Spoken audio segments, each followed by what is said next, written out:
Olá, bom dia! Sejam muito bem-vindos ao nosso Evangelho de hoje. Quero cumprimentar os aniversariantes ouvintes. Letícia Souza, de Recife, Pernambuco. Pamela Barizão, da região serrana do Rio, Cordeiro, Rio de Janeiro. 10 anos de vida matrimonial de Daniel e Andressa Pimenta. Eles moram em Portugal. Deus abençoe muito cada um de vocês. Este podcast é um oferecimento. Cartório Fujiwara. Desde 1949, prestando os melhores serviços em Londrina e região. Conte com a gente. Hotel Eldorado Flat. A sua hospedagem na principal avenida de Contagem, Minas Gerais.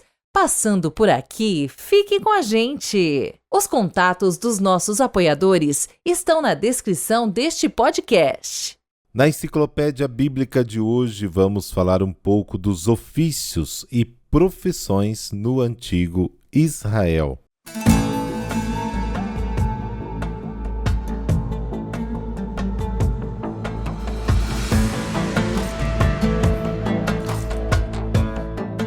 Bom, nos tempos bíblicos, muitos trabalhos que hoje seriam reservados a profissionais eram feitos em cada família. A maioria das famílias tinha alguma terra que cultivava, criando ao mesmo tempo algumas ovelhas e cabras. Em casa, as mulheres fiavam e teciam. Os homens construíam suas próprias casas e transmitiam seus conhecimentos aos filhos. E sobre os ofícios e profissões, no Antigo Testamento, Israel não tinha praticamente nenhum artista ou profissional capaz de produzir coisas bonitas assim. Quando se tratava de construir lugares para o culto, geralmente tinham que recorrer a artistas estrangeiros para completar a decoração. O país era pobre, os artesãos limitavam-se a confeccionar objetos estritamente necessários. Entretanto, certas profissões foram consideradas especializadas desde tempos muito antigos. Eram exercidas por determinadas famílias que provavelmente transmitiam o segredo profissional de pai para filho. Em certos lugares e regiões floresceram atividades profissionais específicas, e talvez por causa da maior disponibilidade dos materiais necessários. Assim, por exemplo, Sukkot tornou-se conhecida pela fundição de utensílios metálicos.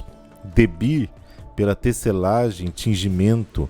É provável que já relativamente cedo começaram a surgir algumas formas de corporações profissionais, especialmente nas cidades, onde os diferentes grupos de artesãos parecem ter ocupado quarteirões especiais. A Bíblia menciona os quarteirões e setores dos carpinteiros, dos trabalhadores do linho, dos ceramistas, dos ourives e dos perfumistas.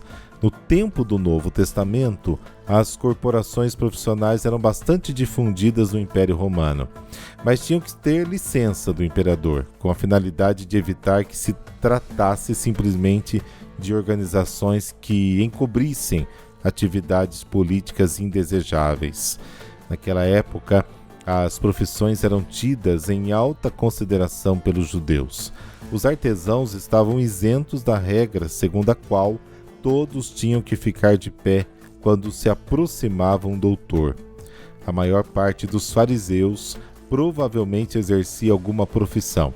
Os escritos dos rabinos mencionavam um fazedor de pregos, um padeiro, um fazedor de sandálias, um mestre de construção, um alfaiate, mas algumas profissões eram desprezadas, entre as quais a de curtidor, porque era suja, e a de cobrador de impostos, o tal do publicano, porque se prestava a fraudes, a de tecelão, porque era trabalho de mulheres. Os tecelões trabalhavam numa das áreas mais pobres de Jerusalém, perto da porta estercorária. E é isso aí, semana que vem vamos falar dos escravos e dos trabalhos forçados.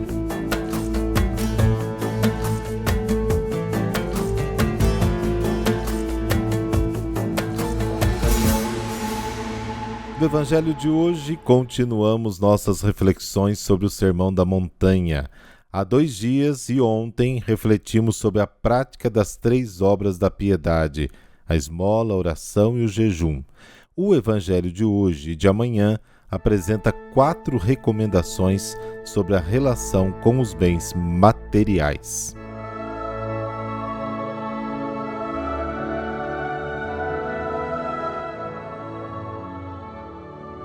Pelo sinal da Santa Cruz, livrai-nos Deus, nosso Senhor, dos nossos inimigos. Ó Deus, fonte dos dons celestes, reunistes no jovem Luís Gonzaga a prática da penitência e a admirável pureza de vida. Concedei-nos por seus méritos e preces, imitá-lo na penitência, se não o seguimos na inocência. Amém.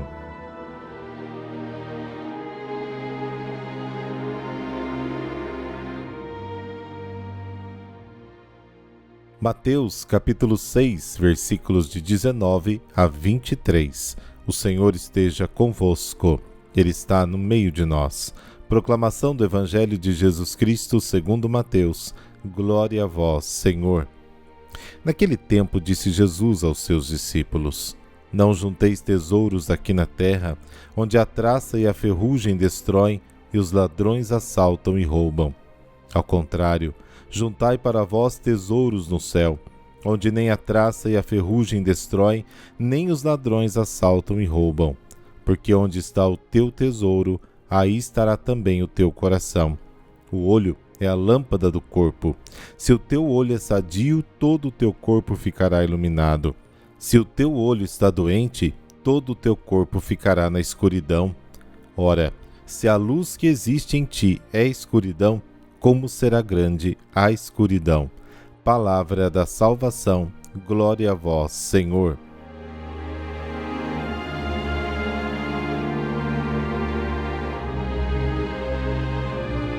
O Evangelho que nós acabamos de ouvir nos dá 2 mandamentos. Não ajunteis tesouros na terra, mas ajuntai tesouros no céu. Acumular tesouros e enriquecer é a aspiração de todo ser humano.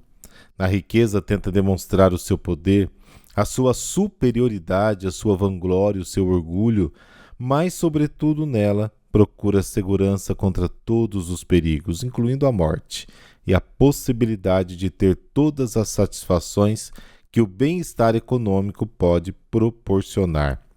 A busca egoísta por bens materiais tira tempo e energia da aquisição dos bens do céu e torna o homem escravo das coisas que possui e deseja.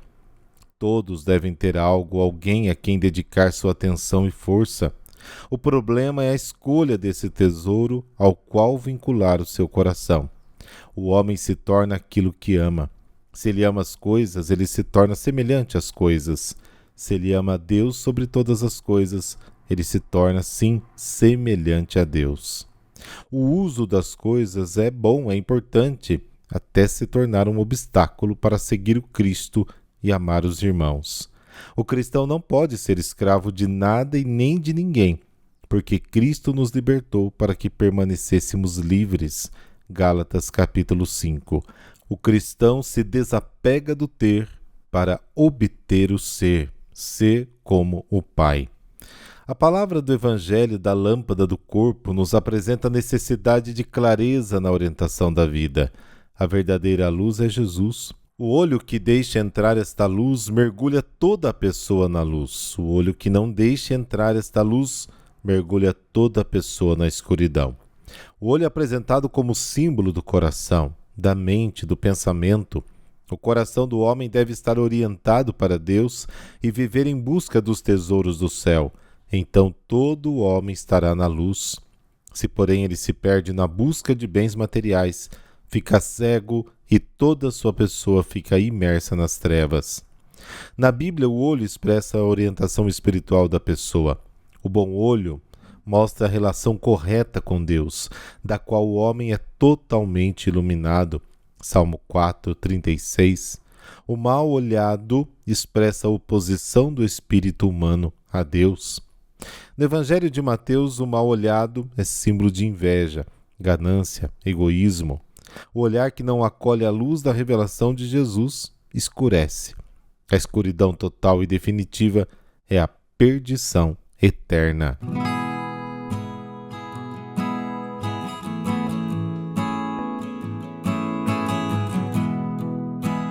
São Luís Gonzaga. Ele nasceu em Castiglione, perto de Mantua, norte da Itália, no dia 9 de março de 1568, em uma família cercada de riqueza e prestígio. Filho primogênito do seu pai Ferrante, que era o Marque de Castiglione.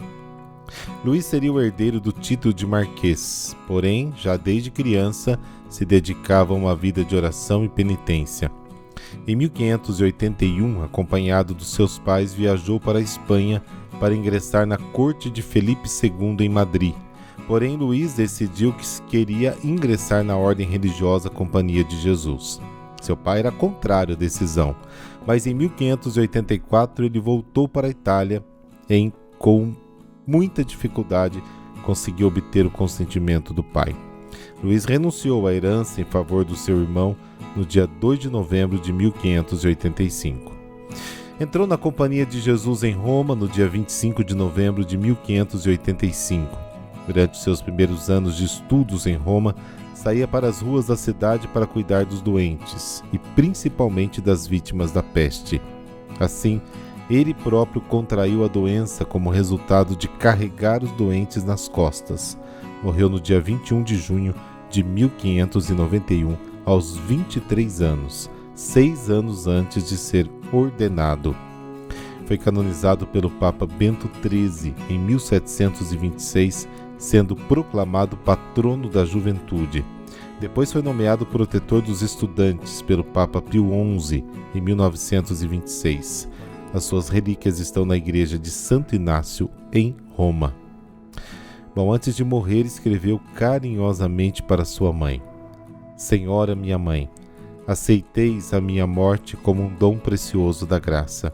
Que a vossa bênção de mãe me assista e me ajude a alcançar com felicidade o porto dos meus desejos e esperanças. Vos escrevo com tanto amor e prazer, quanto é certo que não me resta outra ocasião para vos testemunhar o respeito e o amor filial que vos devo. Rezemos. Glorioso São Luís Gonzaga, que em tão poucos anos de vida tanto fizestes pela glória da Igreja, volvei o vosso olhar para os jovens desta terra, a fim de que encontrem muitos como vós, pastores que os levem para o caminho da virtude e os tire das ciladas do mundo. Concedei às famílias deste mundo a consciência cristã. Enviai operários para a messe do Senhor. Amém. Abençoe-vos o Deus Todo-Poderoso, Pai, Filho, Espírito Santo. Amém. Bom final de semana para você e até amanhã, se Deus quiser.